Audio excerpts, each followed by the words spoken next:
پاکستان میں بجلی کی جو قلت کی صورتحال ہے اس میں کوئی بہتری آتی ہے، یعنی کہ عام زبان میں جو کہا جاتا ہے لوڈ شیڈنگ کم ہوتی ہے یا نہیں؟ اس سلسلے میں سب سے اہم موضوع یہ تھا کہ حکومت بجلی کی پیداوار کو بہتر کیسے بناتی ہے، اس کے تقسیم کے نظام کو کتنا بہتر کرتی ہے، اور خاص طور پہ جو بجلی چوری ہوتی ہے یا جو اس کے لاسز ہوتے ہیں اس کو کم کرتی ہے یا نہیں، اور پھر اس کے ساتھ ہی یہ بھی بہت اہم معاملہ تھا کہ اس سے منسلکہ جو گردشی قرضوں کا معاملہ ہے اسے حتمی طور پہ حل کرتی ہے یا نہیں۔ اس سلسلے میں ابتدائی کوششیں ضرور ہوتی نظر آئیں، مگر نتیجہ جو ہے کوئی بہت زیادہ حوصلہ افزا نظر نہیں آ رہا ہے۔ اب یہ بات سامنے آئی ہے اور جس میں یہ کہا جا رہا ہے کہ بجلی کی پیداوار میں خاطر خواہ اضافہ نہیں ہو سکا اس ایک سال کے دوران، شاید ایک سال کے دوران بجلی کی پیداوار میں خاطر خواہ اضافہ ہونے کی گنجائش بھی نہیں تھی، مگر شاید یہ بات ضرور تشویش کی باعث ہے کہ اس سلسلے میں کوئی معمولی اضافہ بھی نہیں ہوا ہے، بلکہ خیال یہ ہے کہ پچھلے ایک سال کے دوران پاکستان میں بجلی کی پیداوار میں 1 میگا واٹ بھی اضافہ نہیں ہوا ہے۔ ایک سال قبل بھی بجلی کی پیداوار 14,500 میگا واٹ جو آج بھی اسی سطح پر برقرار ہے، جبکہ ایک سال کے دوران بجلی کی طلب میں تقریباً 800 میگا واٹ اضافہ ہو چکا ہے۔ جولائی 2013 میں اوسط پیداوار 14,424 میگا واٹ تھی سرکاری اعداد و شمار کے مطابق، جبکہ طلب 18,884 تھی، اور کمی اس موقع پر گزشتہ سال 4,460 میگا واٹ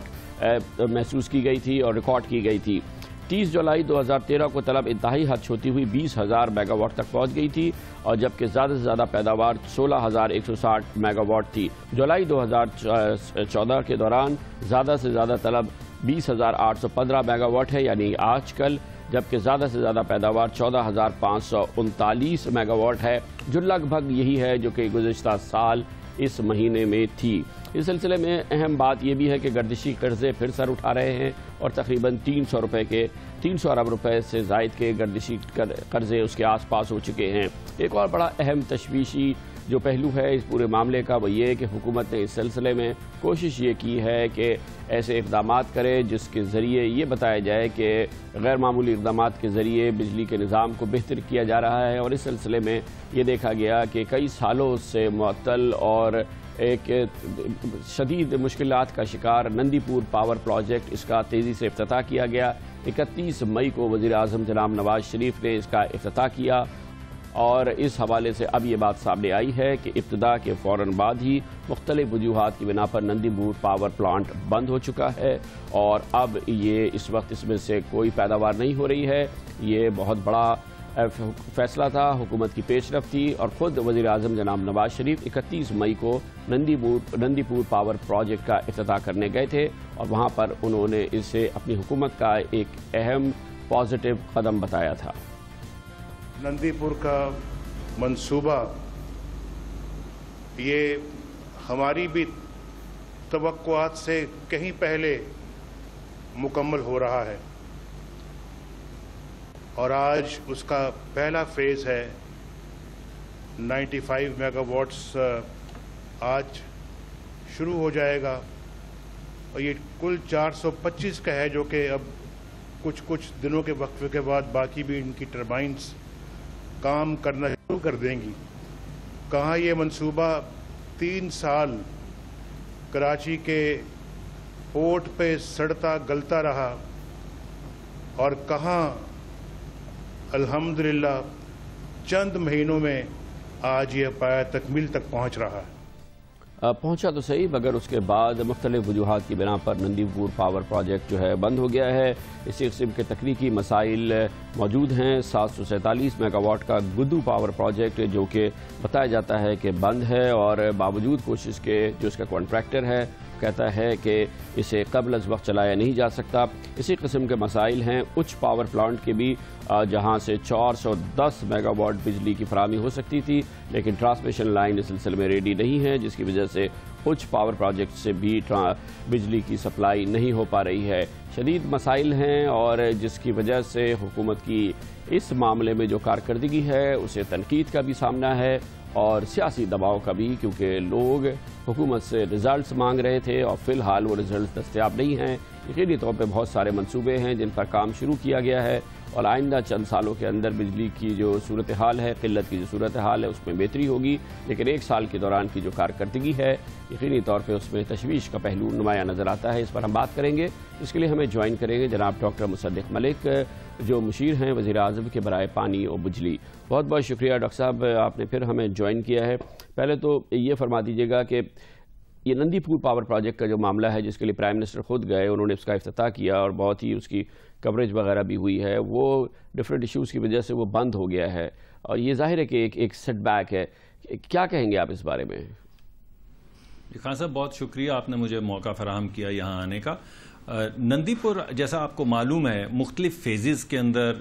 تقریباً 420 میگا واٹ 425 میگا واٹ جو ہے یہ آن لائن آنا ہے، تو اس میں سے 97 میگا واٹ جو ہے وہ آن لائن آ گیا تھا جس کا بھی آپ نے ذکر کیا، لیکن جو آن لائن آیا تھا بیکاز ہم سٹیجز کے اندر موڈیولز کے اندر اس پروجیکٹ کو ڈیولپ کر رہے ہیں تو یہ ڈیزل فیول سورس کے اندر ہمیں اویلیبل ہوا تھا، تو اس کو کچھ دن چلانے کے بعد ہم نے فیصلہ کیا کہ ڈیزل کے اوپر جو بجلی بنتی ہے وہ بہت مہنگی بنتی ہے، اس وجہ سے اس کو کنورٹ کیا جائے فرنس آئل اور گیس کے اوپر، تو وہ کنورژن کا پروسیس۔ لیکن ڈاکٹر صاحب ہم آپ سے یہ توقع کریں گے آپ سے اور آپ وزارت کے ہیں ان کے لوگوں سے کہ یہ فیصلہ تو آپ کو اس سے پہلے کرنا تھا، یہ پروجیکٹ کو لانچ کرنے کے بعد کیسے یہ خیال آیا؟ یہ تو یقینی طور پہ ایک بہت ہی ایک ایسا پہلو ہے جو کہ نااہلی کے زمرے میں آئے گا۔ جی خان صاحب یہ پہلے سے اسی طرح اسکیجولڈ ہے کہ موڈیولز کے اندر ہم مشینوں کو آن لائن لاتے چلے جائیں گے، تو پہلے ہم اس کو آن لائن لے کر آئے، ہم نے اس کو چلایا، اگر ابھی بھی ہم اس کو ڈیزل پہ چلانا چاہیں جب ہمیں بہت بجلی کی قلت کا سامنا ہوتا ہے اور اگر ہم چاہیں کہ ہم مہنگی بجلی بنائیں جو کہ ہم باقی جو ہمارے ڈیزل کے پلانٹ ہیں ان کو چلا کر بناتے ہیں تو دوبارہ سے نندی پور کو چلا دیا جائے گا، لیکن جس وقت ہمیں تھوڑا سا ریسپائٹ ملتا ہے تو پھر ہم اس پروسیس کے اندر اس کی کنورژن کا پروسیس جو ہے اس کو پیرلل، یعنی باقی مشینیں بھی آن لائن آ رہی ہیں اور کنورژن بھی ان پیرلل کر رہے ہیں، تو اس وجہ سے دسمبر تک کبھی یہ آن ہوگا کبھی یہ آف ہوگا، لیکن اس کی اویلیبلٹی اور اس کا لانچ جو ہے وہ ہو چکا ہے۔ لیکن آپ اچ پاور پلانٹ کو آپریشنلائز کیوں کر رہے ہیں؟ ٹرانسمیشن لائنز کے جو ایشوز ہیں اگر یہ ریزالو ہوتے ہیں تو اس سے کہا ہی جاتا ہے کہ 800 میگا واٹ کے قریب آپ کو بجلی مل سکتی ہے، 410 تو آپ کو فوراً مل سکتی ہے، اس کی پریپریشن کیوں نہیں ہے؟ اور یہ ایک ریڈی آپ کے پاس اویلیبلٹی ہے اس چیز کی، اس میں بھی مسائل آئے ہیں؟ خان صاحب کسی جگہ پہ اور بعض اوقات ہم جب بہت زیادہ اپنی بجلی جو ہے اس کی پیداوار بڑھا دیتے ہیں کیونکہ ہماری جو پوری ٹرانسمیشن لائن ہے وہ آپٹیملی چلتی ہے تقریباً 15,000 سے 16,000 میگا واٹ تک، لیکن جیسے ہی ہم 15,000 میگا واٹ یا 16,000 کے قریب آنا شروع کرتے ہیں تو کسی نہ کسی جگہ کے اوپر ہماری ٹرانسمیشن لائن جو ہے وہ ٹرپ کر جاتی ہے۔ اب یہ وہ مسائل ہیں جو پچھلے 10 سے 15 سال کے اندر ہمیں یہ انویسٹمنٹ کرنی تھی، کیونکہ ٹرانسمیشن لائن ایک ایسی چیز ہے جسے بنانے میں 2 سے 3 سال 4 سال لگتے ہیں، تو اب ہماری جو نئی بجلی جو ہم پیدا کرنے جا رہے ہیں اس کے لیے تو ساتھ کے ساتھ ہم ٹرانسمیشن لائنیں جو ہیں وہ بناتے چلے جا رہے ہیں، لیکن جو ہم نے اپنی پرانی جس طرح اچ کے اندر ہے یا مظفر گڑھ کے اندر ہے یا جام شورو کے اندر ہے وہاں پہ جو ہم اضافی بجلی پیدا کر رہے ہیں وہ ہم اپنے ایگزسٹنگ جو ٹرانسمیشن سسٹم ہے اس کے ذریعے فراہم کر رہے ہیں، تو اس میں جب زیادہ ہم بجلی فراہم کرتے ہیں تو بعض مرتبہ ٹرپنگ ہو جاتی ہے۔ آپ نے یہ جو ابھی کہا کہ شاید بہت بڑی تعداد بجلی کی اچ سے پیدا ہو رہی ہے لیکن ٹرانسمٹ نہیں ہو رہی، اس کے معاملے میں مجھے تھوڑی سی تحقیق کرنی پڑے گی کیونکہ مجھے اس کے معاملے میں معلوم نہیں کہ ایسا اتنی بڑی جو آپ 1000 میگا واٹ کا جو آپ ذکر کر رہے ہیں وہ کیسے ہو سکتا ہے، کیونکہ ہم نے اضافی 402 میگا واٹ وہاں پہ پیدا کی ہے، اور بعض مرتبہ میں یہ ماننے کے لیے تیار ہوں کہ جب بہت زیادہ ہم بجلی پیدا کریں تو کوئی نہ کوئی لائن ٹرپ ہو سکتی ہے، لیکن ایسا مسئلہ ابھی تک میرے دیکھنے سے نہیں آیا۔ ڈاکٹر صاحب یہ بتائیے گا کہ کیا وجہ ہے کہ جو جولائی 2013 میں ہماری جنریشن تھی یعنی کہ 14,400-500 کے قریب، اس جولائی 2014 کے اندر بھی وہی 14,500 کے قریب ہماری جنریشن ہے، مطلب لب لباب یہ ہے کہ پورے ایک سال کے دوران ہم اس میں کوئی اضافہ نہیں کر سکے اور ہم وہی کھڑے ہیں جہاں ایک سال پہلے کھڑے تھے، اور جب ہم بہت زیادہ گزشتہ حکومت کو اس کی کارکردگی کو اور اس سے پہلے والی حکومتوں کی کارکردگی کو تنقید کا نشانہ بنا رہے تھے، مگر ایک سال کے دوران ہم نے بھی تو کوئی جھنڈا نہیں گاڑا۔ نہیں خان صاحب ایسا ہے نہیں. اگر آپ دونوں، میں آپ کو دو مختلف زاویوں سے اس سوال کا جواب دوں گا، ایک لوڈ شیڈنگ کے حوالے سے اور ایک بجلی کی پیداوار اور اس کی ترسیل کے حوالے سے. تو پچھلے سال جون کے مہینے کے اندر جو ہم نے ایوریج بجلی پیدا کی تھی وہ 11,800 میگا واٹ کی تھی. یہ ہو ایسا رہا ہے کہ جب ہمارے کچھ آرٹیکلز لکھے جاتے ہیں یا کچھ مبصرین تبصرہ کرتے ہیں تو وہ کسی ایک دن کی بجلی کی پیداوار جو ہے وہ اٹھا لیتے ہیں کہ پچھلے سال 14 جون کو اتنی بجلی پیدا ہو رہی تھی، اس سال 14 جون کو اتنی بجلی پیدا ہو رہی ہے. اب اس کے اندر بعض مرتبہ بارش ہوئی ہوتی ہے تو بجلی کی پیداوار کم ہوئی ہوتی ہے. لیکن اگر آپ ایوریج دیکھیں تو پچھلے سال جون میں 11,800 میگا واٹ بجلی پیدا ہوئی ہے اور اس سال جون میں جولائی کی لیتے نا ڈاکٹر صاحب، ابھی ہم جولائی کا ذکر کر رہے ہیں تو جولائی میں 14,424 میگا واٹ ہوئی ہے گزشتہ سال، اور اس سال جولائی کی اب تک جو ہے وہ 14,500 ہے. جی پچھلے سال جولائی کے پہلے 10 دن جو ہیں ان کے اندر جو پورے جولائی کے مہینے میں آپ کو جولائی کے مہینے کی ایوریج دے دیتا ہوں، وہ تھی 12,330 میگا واٹ. 12,330 میگا واٹ پچھلے سال جولائی کے مہینے کی ایوریج تھی. اس سال پہلے 10 دن کی جو ایوریج ہے وہ 14,018 میگا واٹ ہے. تو آپ دیکھیں چاہے جون کا مہینہ لے لیں یا جولائی کا مہینہ لے لیں، تقریباً 1,500 سے 2,000 میگا واٹ اضافی بجلی پیدا ہو رہی ہے. اور یہ وہی بجلی ہے جو گدو کے اندر 700 میگا واٹ یا اچ کے اندر 400 میگا واٹ یا مظفر گڑھ کے اندر 500 میگا واٹ یا جام شورو کے اندر 400 میگا واٹ، یعنی کل ملا کے اگر ایک آدھ مشین ڈاؤن بھی ہو تو ہم 1,500 سے 2,000 اضافی میگا واٹ پیدا کرتے ہیں جو آپ کو ہر مہینے نظر آ رہے ہیں. اس کے علاوہ اگر آپ اس سال کی لوڈ شیڈنگ، اس رمضان شریف کی لوڈ شیڈنگ پچھلے سال سے اس کا موازنہ کریں تو تقریباً 2 گھنٹے کا، 2 سے 2.5 گھنٹے کا، کسی جگہ پہ 1.5 گھنٹے کا، کسی جگہ پہ 2.5 گھنٹے کا، بعض جگہوں پہ 3 گھنٹے کا فرق ہے لوڈ شیڈنگ کے اندر. تو وہی 2,000 میگا واٹ جو ہے وہ 2-3 گھنٹے کی جو لوڈ شیڈنگ کا ریلیف ہے لوگوں کو فراہم کر رہی ہے. تو 3 چیزیں میں کہہ رہا ہوں. نمبر 1 کہ ہماری بجلی کی پیداوار میں 1,500 سے 1,800 میگا واٹ کا اضافہ ہوا ہے. نمبر 2 اور یہ جون میں بھی ہوا ہے اور جولائی میں بھی ہوا ہے. اور نمبر 2 کہ ہم اس کو ٹرانسمٹ کر رہے ہیں. اور نمبر 3 کہ اس کی وجہ سے تقریباً 2 سے 2.5 گھنٹے کا ریلیف جو ہے وہ لوگوں کو تقریباً ہر ڈسٹریبیوشن کمپنی کے اندر فراہم کیا جا رہا ہے. بہت بہت شکریہ ڈاکٹر مصدق ملک، مشیر پانی و بجلی، وزیر اعظم پاکستان ہمارے ساتھ موجود تھے. کمرشل بریک اور اس کے بعد ذکر کرتے ہیں کراچی کا ایک مسئلہ دیرینہ مسئلہ بن گیا ہے. کراچی میں ایک نجی گروپ 2 فلائی اوورز اور 1 انڈر پاس تعمیر کرنا چاہتا تھا. عدالتی حکم سے وہ رک گیا اور اب کیفیت یہ ہے کہ کئی مہینوں سے نصف سے زائد تعمیر شدہ یہ 2 فلائی اوورز اور 1 انڈر پاس جو بحریہ ٹاؤن کراچی میں بنانا چاہتا تھا رکے ہوئے ہیں. آج اس سلسلے میں اہم عدالتی سماعت بھی ہوئی ہے. اس پر بات کرتے ہیں کمرشل بریک کے بعد.